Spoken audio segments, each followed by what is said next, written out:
Ssaabasajja Kabaka tekibangawo okukola waka wa mirundi ebiri. Tekibangawo. Baganda mmwe ne bannayuganda. Ssaabasajja Kabaka takolangako obubaka bwa mirundi ebiri obuteekeddwa ne bwogera ku lunaku olwa 24 ate n'obubeera mu Ekereziya nga 25 nga bwawukana. Ku lwa 24 yatuwadde obubaka nga bulimu ensonga 2. 24 ku 25 mbwawandiisa ensonga zibadde 12. Waliwo kiwuliddeko ekyo? Lwaki mbyogera ng'ate wano weebiri? Kuba tukyayina essaawa namba wengenda okukolera programu entuufu yabadde ndeese. Njagala wawuliddeko bulungi nnyo.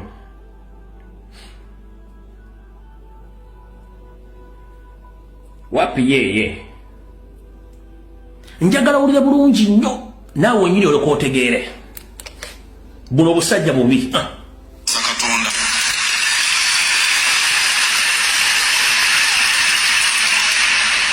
Era Katonda tumwebaza nnyo.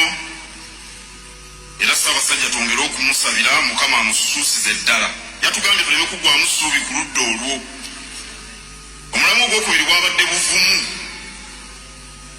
Kabaka tayagala tubeere batiitiizi. Omuganda agamba nti ekiri atabaala kyekirya n'asigadde kabaagendanga okutabaala omutiitiizi asigala waka. Kaakati engo emusanga waka. Bali nga bali mu lutabaalo n'emukavula nga tewali n'amutaasa. Kabaka yakitugambye ekyo omulamu ogwokusatu Kabaka yatugambye tulengere ewala.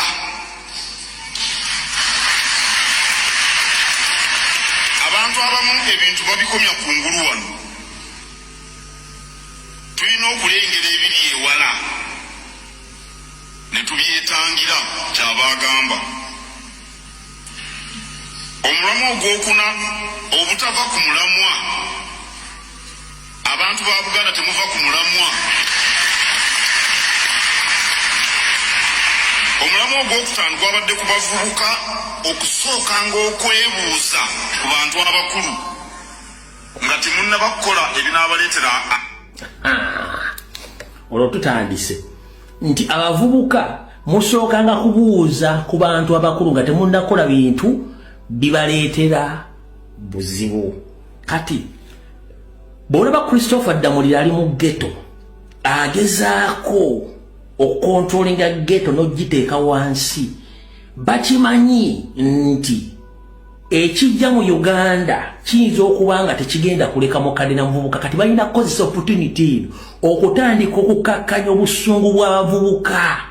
Mpola eno message bagitambuza wonna, bagezaako kukakkanya busungu bw'abavubuka nti bawulirize nnyo abakadde. Ompulira bulungi nnyo, bawulirize nnyo abakadde. Ffe mu buwangwa waffe wa Buganda tuwuliriza nnyo abakadde, tuwuliriza nnyo abantu abakulu, as long as nti omuntu oyo omukulu nti ne mbuto amagezi yali agalina ne mbukadde agalina. Kyova tugamba nti obukadde magezi nga ne mbuto wali ogalina. Tetugenda kuwuliriza mbuzi za bitanga oba enkodomali z'abasajja bakulu bali mu Uganda nga basaanyaawo eggwanga nga temwogera. Mayiga abaana ba Buganda bali mu makomera nti balina misango toboogerangako. Abaganda bali myaka 5 ku 8 babajjeko ku mataka ga bali makomerero zira tovangayo kondeminga kigoba abantu ku mataka. Abantu bababyeko ebyabwe tovangayo kubyogera. Abavubuka bavayo okwogera ku mitimu mayita babi. Mama mwagala tusirike nga mwe abakulu mutudde butuuzi tukole gwolekero omuto tegunyuma. Twetaaga okusirika singa abakulu mbadde musobola okwogera ku nsonga ezitwala eggwanga maaso. Sistimu ya yonna Museveni gye yateekawo sooka obulabinge bannaddiini abaali boogera abaali kulema batte ne mutta Muzaata ne mutta Ssa ne mutta Kizito Lwanga ne mutta Anasi Kaliisa ne mutta buli omu eyali voko nga yeetayagala kumanya ne mukiriyali nga tewakyali ayogera. Ani ayogerera obusiraamu? Waliwo Sheeka Kiti oba naani omu balinga abantu babiri. Kasita Muzaata yavaawo ne balowooza bakiggadde. Obukatuliki avaayo alinga Father Chibi ayogera.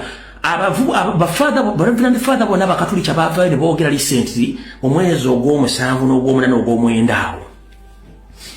Bonna ku biragiro bya Museveni baba demotinga ne basindikibwa mbyalo kunkuzi je bali tebasobola kufuna debira biwire emitwalo 10 omwezi ati mwagala tubyogere ba father bonna bayogera ngo je kondo za surviving akubiga byayo kwege father kiti abasifu so transferring abasajja bonna ne ba demotinga ne batwala mbyalo jatasobola kufuna emitwalo 10 omwezi ngazije mbira bya mukosoroza mu kelezia ezo record tuzirina na kwa tusirise